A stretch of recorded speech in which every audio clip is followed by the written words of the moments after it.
why number one getting punished? I mean, and I know Nate, we talked a little bit before about kind of why this is. Can you kind of explain kind of why the number 6 pairwise team is kind of the next up in the Fargo regional with the number one overall?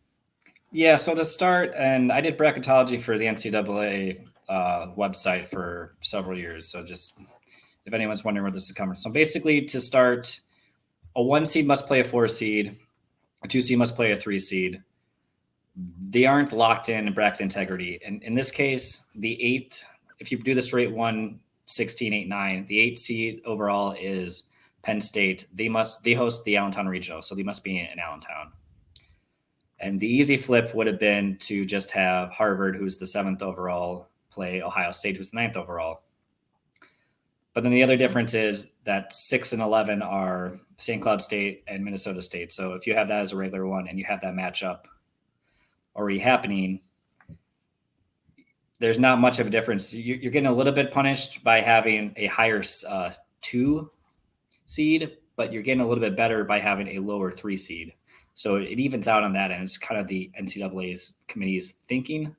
And they did this something very similar 5 years ago in Sioux Falls, where, again, Motzko was on the same thing, where this team was number 1 overall, St. Cloud, where Mankato was 6 overall and Duluth was 12 overall. And they moved that matchup from out east to Sioux Falls to have the 3 Minnesota teams. So it is like in a way where, yes, you have a higher 2 seed, but on the other hand, it's not as lopsided as it could be. Yeah, that's true. Obviously, and Jack and Hoppy too. I'll let you guys jump in here just about the Minnesota only regional. Obviously, we've had in recent memory, we've had 3 Minnesota teams in the Frozen Four. Now there can only be one. Obviously, kind of stacking them in terms of flights, in terms of travel. What are you guys' thoughts kind of on the three Minnesota teams and then the one outlier in the one regional? Makes sense, but it doesn't make sense, right? Like, you can have one Minnesota team in that Fargo regional and tickets are going to sell.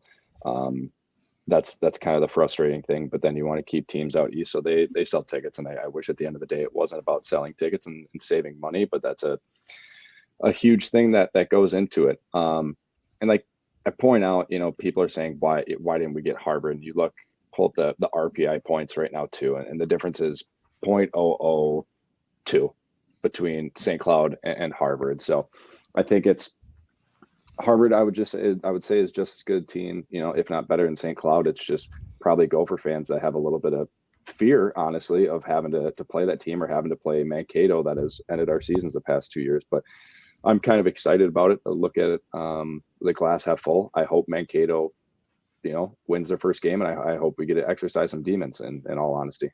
So. Yeah, I mean, not great, right? We want to have more Minnesota teams get in. And to Jack's point, like, I'm not excited about facing off with St. Cloud. Like, I think that they're a really good team. But, I mean, them versus Harvard, who cares? Coin flip. It's more that Penn State would have been awesome if they weren't hosting. I'd much rather play them than either of those two teams. But it goes back, we were talking before we jumped on here. I mean, Nate, please tell me, how close are you to the West Regional as well as one of the East Regionals? All right, so I am just outside New York City right now, and basically the same distance driving-wise from Allentown as I am from Bridgeport, Connecticut. I think Bridgeport is technically maybe 20 miles closer. It's about the same distance driving-wise. So it is a little bit ridiculous that one is considered East and one is considered West.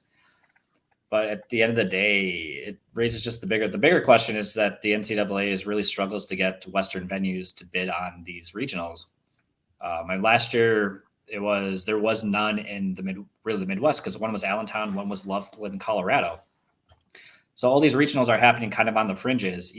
Fargo is probably the closest to all the Minnesota schools, and that's still not that close. There's just not buildings that are able to meet the NCAA specifications unless you play at XL, and XL is almost too big. It's just too big for a regional. Well, and they're not interested, right? Yeah. Like, they make way more money off any other event than they will for a college regional. If any school wanted to work with the XL, they could do so in Minnesota. None of them want to do it. None of them want to pony up the money. Minnesota did it for a long time.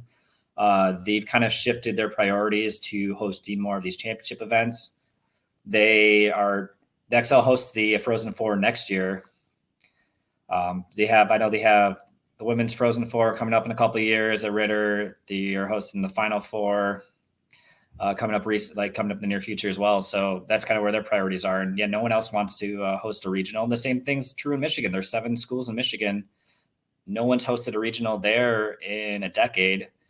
No one's hosted one in Ohio in a decade as well. I think they finally get back on in 3 years. So it's just a Midwest problem all around that needs to be solved. Yeah, and that's something too that I've always thought. I'm like, man, it's always in these tiny little towns, not tiny little towns. Sorry, Fargo, but it's in towns that are harder to get to via plane. I mean, if it's far away, I mean, consider like if it's in Manchester, like it's been for the Gophers at times. Like that's a tough flight. / you have to get work in. You have to work in rental car. You have to work in a lot of driving time from wherever the next major / cheapest airport to go into is. And